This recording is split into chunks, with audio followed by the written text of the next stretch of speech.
بسم اللہ الرحمن الرحیم۔ السلام علیکم۔ سلطان جلال الدین نے اس رائے سے اتفاق کیا اور طاہر، عبد الملک اور مبارک کو بغداد جانے کی اجازت دے دی۔ طاہر کے ساتھ بغداد سے آئے ہوئے رضاکاروں میں سے 30 نوجوانوں کو بھی چند دنوں کے لیے بغداد جانے کی اجازت مل گئی۔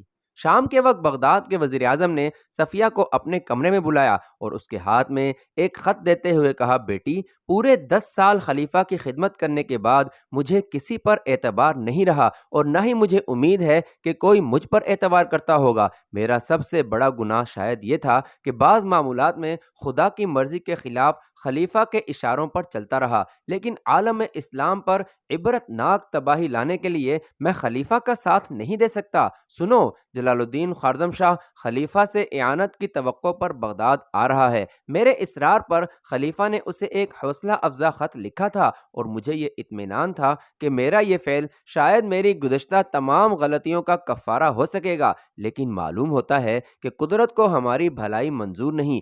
آج وہ منافق اور غدار مہلب بن داؤد تاتاریوں کا خاص ایلچی بن کر بغداد پہنچ گیا ہے۔ اس کے ساتھ چند تاتاری سردار بھی ہیں۔ خلیفہ تاتاریوں سے پہلے ہی مرعوب تھا۔ مہلب نے اس کے رہے سہے اوسان خطا کر دیے ہیں۔ خلیفہ کو اس نے سمجھایا ہے کہ اگر تم جلال الدین کو پکڑوا کر تاتاریوں کے حوالے کر دو تو بغداد تباہی کی آگ سے بچ جائے گا اور چنگیز خان کے جانشین تمہیں ہمیشہ عزت و احترام سے دیکھیں گے۔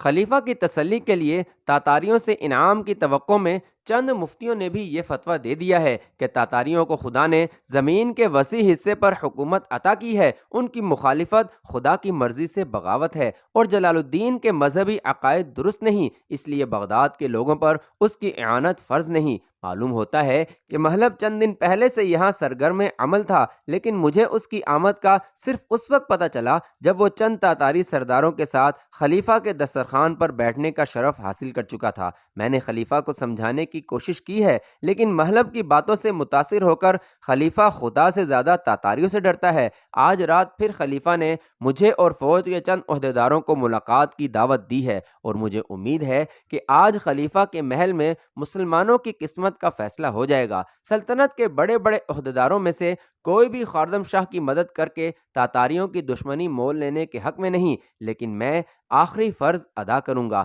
آج میں قاسم کی ضرورت محسوس کر رہا ہوں، لیکن وہ بہت دور ہے۔ میں تمہیں ایک بڑا کام سونپ کر جا رہا ہوں۔ تمہیں معلوم ہے کہ خلیفہ کو ناراض کر کے بہت کم لوگ اس کے محل سے زندہ نکل کر اپنے گھر پہنچتے ہیں۔ شاید میرا انجام بھی ان سے مختلف نہ ہو۔ اگر میں آدھی رات تک گھر نہ آ سکوں تو تم سعید کو بلا کر یہ خط اس کے حوالے کر دو اور اس سے یہ ہدایت کرو کہ وہ جس قدر جلدی ممکن ہو اسے جلال الدین کے پاس پہنچا دے، کیونکہ اگر خلیفہ نے جلال الدین کو گرفتار کرنے کا فیصلہ کیا تو مجھے یقین ہے کہ وہ آج رات ہی فوج بھیج دے گا اور مجھے وہ اخفائے راز کے ڈر سے گھر آنے کی اجازت نہیں دیں گے۔ میں نے سعید کو سمجھا دیا ہے، وہ طاہر کے پرانے رفقا میں سے چند نوجوانوں کو جمع کر کے استبل کے قریب میرے حکم کا انتظار کرے گا۔ ابھی تک میں نے اسے یہ نہیں بتایا کہ اسے کس مہم کے لیے بھیجا جائے گا اور ضرورت کے بغیر میں ایسا اہم مراسلہ اس کے سپرد کرنا بھی نہیں چاہتا۔ ممکن ہے کہ خلیفہ میری بات مان لے اور جلال الدین کو یہ مراسلہ بھیجنے کی ضرورت نہ پڑے۔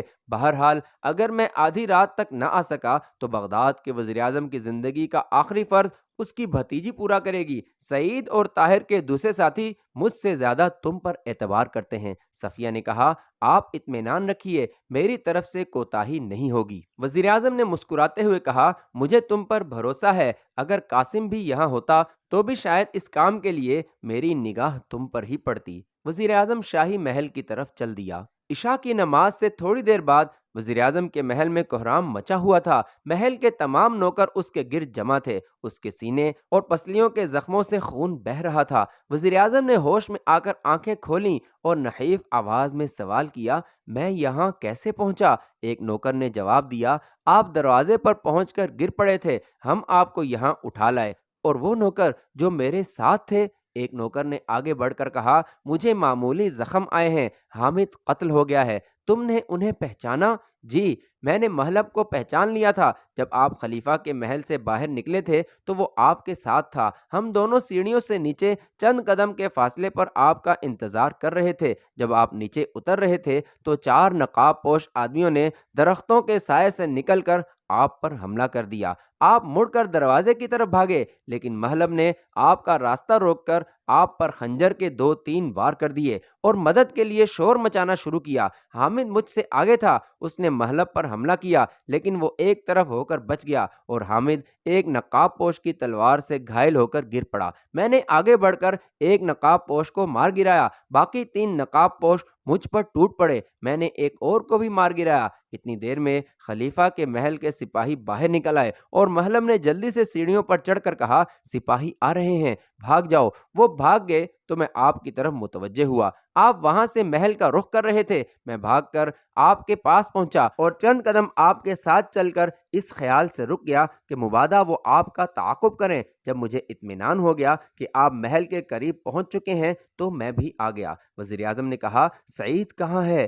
سعید نوکروں کو ادھر ادھر ہٹا کر وزیر اعظم کے بستر کے قریب آ کھڑا ہوا۔ وزیر اعظم نے اپنی بیوی صفیہ، سکینہ اور سعید کے سوا باقی تمام نوکروں کو کمرے سے نکل جانے کا حکم دیا۔ جب کمرہ خالی ہو گیا تو اس نے سعید سے کہا، تمہارے ذمے جو کام ہے وہ صفیہ تمہیں بتا دے گی۔ تمہارے ساتھی تیار ہیں؟ جی ہاں۔ وزیر اعظم پھر اپنی بیوی کی طرف متوجہ ہوا، میرے بعد تمہارے لیے بغداد چھوڑ کر مصر چلے جانا بہتر ہوگا، میں صرف تھوڑی دیر کا مہمان ہوں۔ صفیہ نے کہا، چچا میں نے ابھی تک آپ کو ایک بات نہیں بتائی، طاہر زندہ ہے اور اگر آپ کا انتقام کسی اور نے نہ لیا تو وہ ضرور لے گا۔ بیٹی سچ کہو، میرے دل پر ایک بہت بڑا بوجھ تھا۔ ہاں یہ سچ ہے، اسے مردہ سمجھ کر دریا میں پھینک دیا گیا تھا، یہ سعید کو بھی معلوم ہے۔ وزیر اعظم نے جواب طلب نگاہوں سے سعید کی طرف دیکھا اور اس نے کہا، جی ہاں وہ زندہ ہے۔ وزیر اعظم نے صفیہ کی طرف دیکھتے ہوئے کہا، صفیہ میرے جانے سے پہلے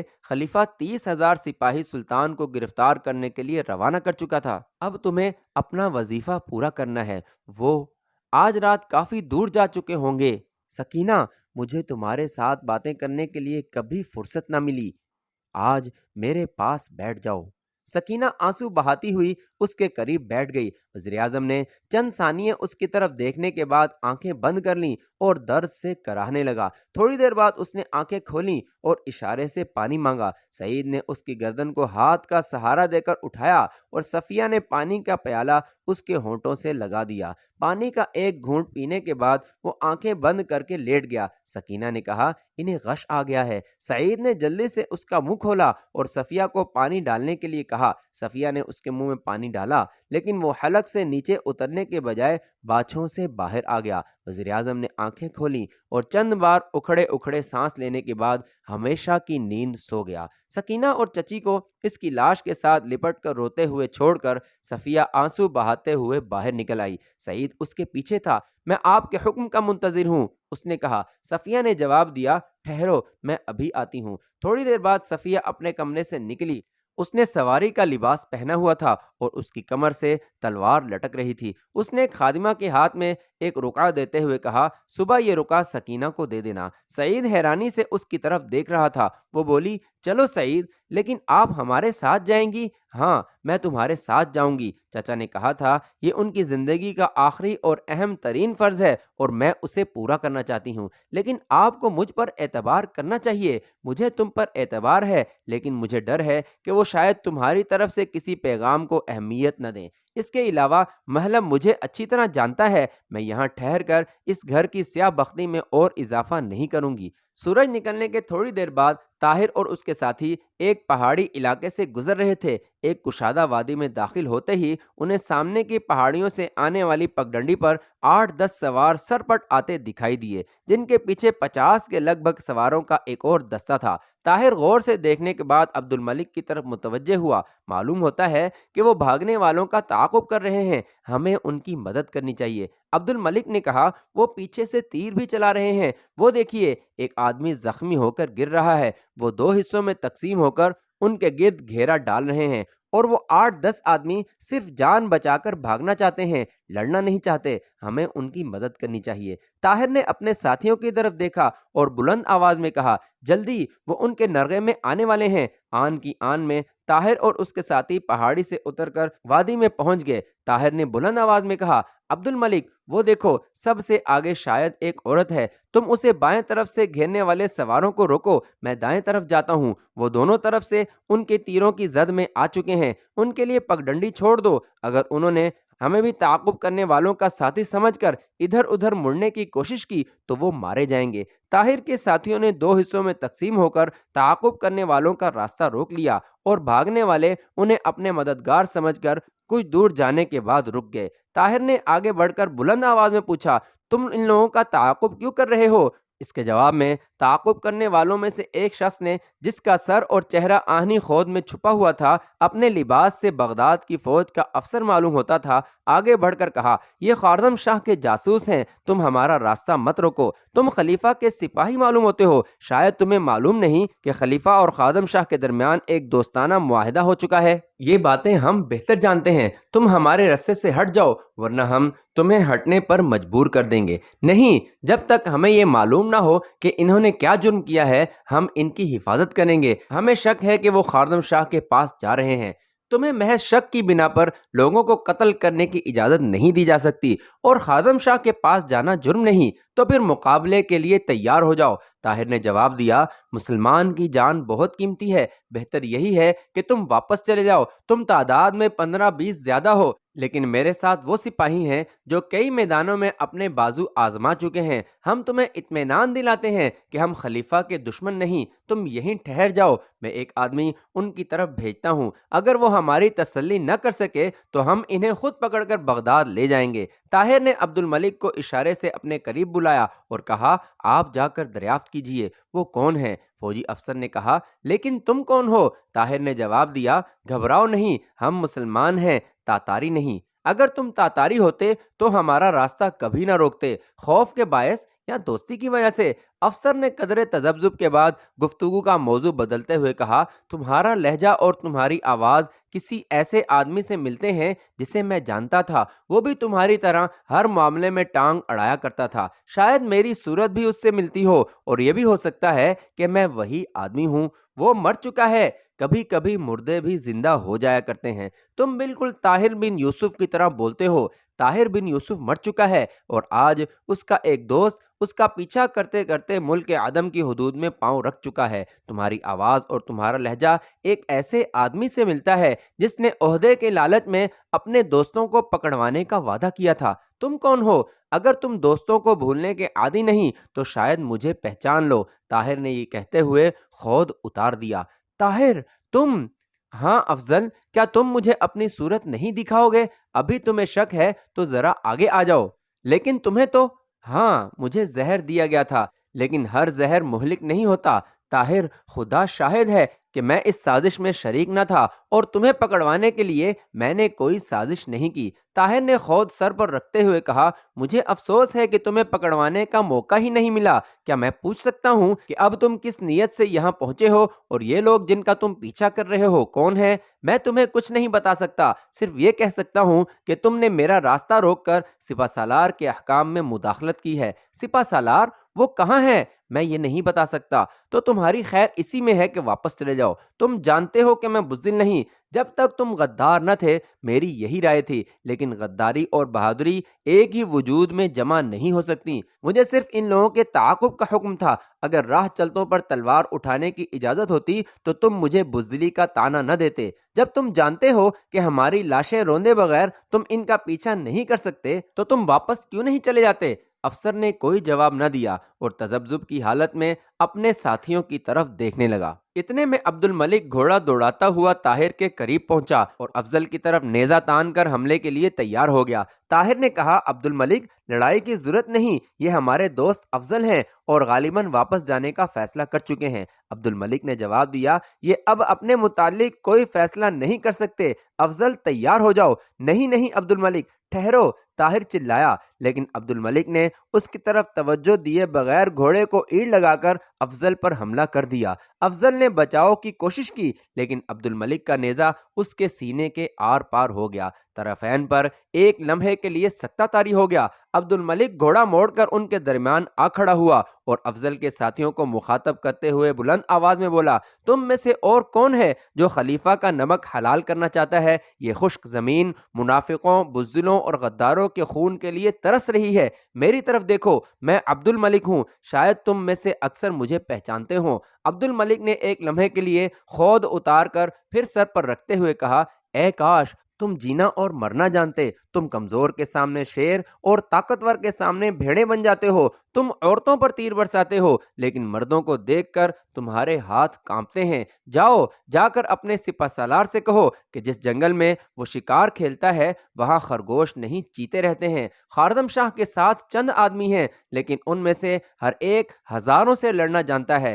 جاؤ، اگر مجھے یہ احساس نہ ہوتا کہ ہماری تلواریں تمہارے خون سے شرمائیں گی تو میں شاید تمہیں بھاگنے کا موقع نہ دیتا۔ افضل کے ساتھی یکے بعد دیگرے کھسکنے لگے اور تھوڑی دیر بعد میدان خالی ہو گیا۔ عبد الملک طاہر کے قریب آیا اور اس کے چہرے سے وحشت ٹپک رہی تھی۔ جلدی چلیے، صفیہ آپ کا انتظار کر رہی ہے۔ صفیہ؟ چلیے، وہ زخمی ہے۔ طاہر نے دوسرا سوال کیے بغیر گھوڑا سر پر دوڑا دیا۔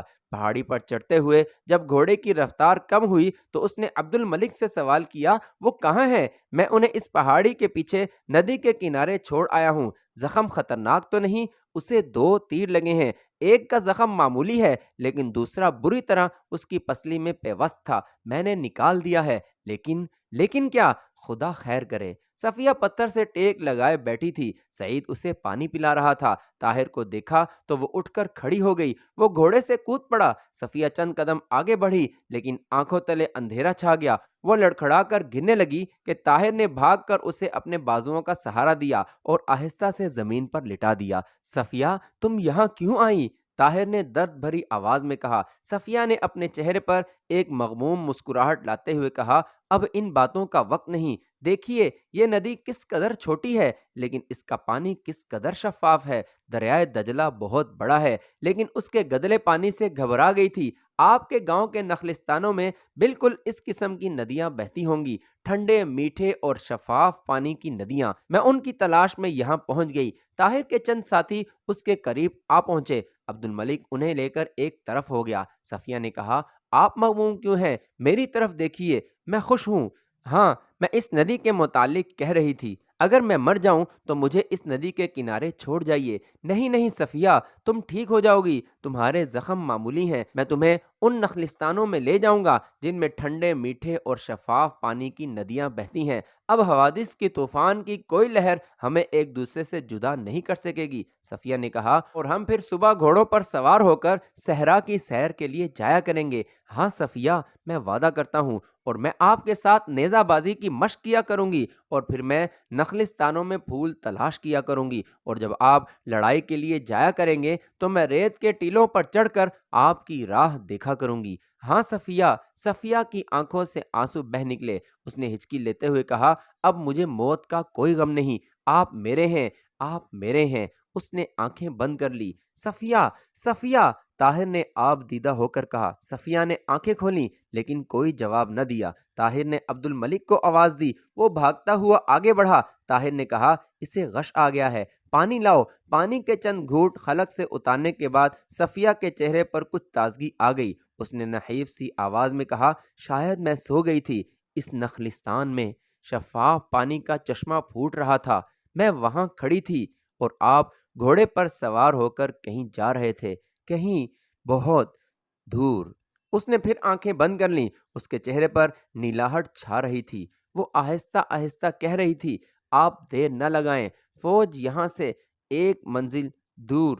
عبد الملک نے اس کی نبض پر ہاتھ رکھا اور پھر طاہر کی طرف دیکھا اور انا للہ و انا الیہ راجعون کہہ کر سر جھکا دیا۔ طاہر دنیا و ما فیہا سے بے خبر اس محبت و وفا کے پیکر مجسم کی طرف دیکھ رہا تھا۔ عبد الملک نے صفیہ کے چہرے پر اپنا رومال ڈال دیا اور طاہر کو بازو سے پکڑتے ہوئے کہا، طاہر اٹھو، حوصلے سے کام لو۔ طاہر اٹھ کر کھڑا ہو گیا۔ وہ عبد الملک کی طرف دیکھ رہا تھا۔ اس کی آنکھوں سے وحشت ٹپک رہی تھی۔ عبد الملک نے آنکھوں میں آنسو بھرتے ہوئے ہاتھ پھیلا دیے۔ طاہر بے اختیار اس کے ساتھ لپٹ کر سسکیاں لینے لگا۔ عبد الملک نے کہا، طاہر، شاید دنیا میں کوئی انسان اس قابل نہ تھا جس کے لیے وہ زندہ رہتی۔ تھوڑی دیر بعد طاہر کے ساتھی ندی کے کنارے اس کی لاش کو پتھروں کے انبار تلے دفن کر چکے تھے۔ طاہر نے چند جنگلی پھول چنے اور صفیہ کی قبر پر رکھ دیے۔ عبد الملک نے کہا، چلو طاہر، اب دیر ہو رہی ہے۔ طاہر نے گھوڑے پر سوار ہو کر سعید سے پوچھا، سپہ سالار کتنی فوج کے ساتھ آ رہا ہے؟ 20,000 کے ساتھ۔ طاہر نے عبد الملک سے کہا، وزیر اعظم کا خط مجھے دے دو۔ طاہر نے خط پر سرسری نگاہ ڈالنے کے بعد کہا، تو محلب وہاں پہنچ چکا ہے، اب بغداد کا خدا حافظ۔ عبد الملک نے کہا، مجھے ڈر ہے کہ سلطان نے ہمارے مشورے کے خلاف بغداد کا رخ نہ کر لیا ہو، ہمیں ان کے پاس جلد پہنچنا چاہیے۔ چلو، طاہر نے گھوڑے کو ایڑ لگاتے ہوئے کہا۔ راستے میں سعید سے چند سوالات پوچھنے کے بعد سعید کو پتہ چلا کہ وہ راستے میں سپہ سالار کی فوج سے کترا کر نکل آئے تھے، لیکن ہرول کے ایک دستے نے انہیں ایک پہاڑی پر سے گزرتے دیکھ کر ان کا تعاقب شروع کر دیا تھا۔ سلطان جلال الدین خوارزم شاہ کے ساتھ قریباً 2500 جان باز تھے۔ بغداد سے کشمور کی قیادت میں 20,000 سپاہیوں کی آمد کی خبر سنتے ہی اس نے 2,000 سپاہیوں کو گھات میں بٹھا دیا اور خود 500 سپاہیوں کے ساتھ آگے بڑھ کر ایک پہاڑی پر خلیفہ کی فوج کا انتظار کرنے لگا۔ اسی اثنا میں اسے خبر ملی کہ خلیفہ کا ایک اور سالار مظفر الدین 10,000 سپاہیوں کے ساتھ شمال مشرق سے اس کے گرد گھیرا ڈالنے کے لیے یلغار کر رہا ہے۔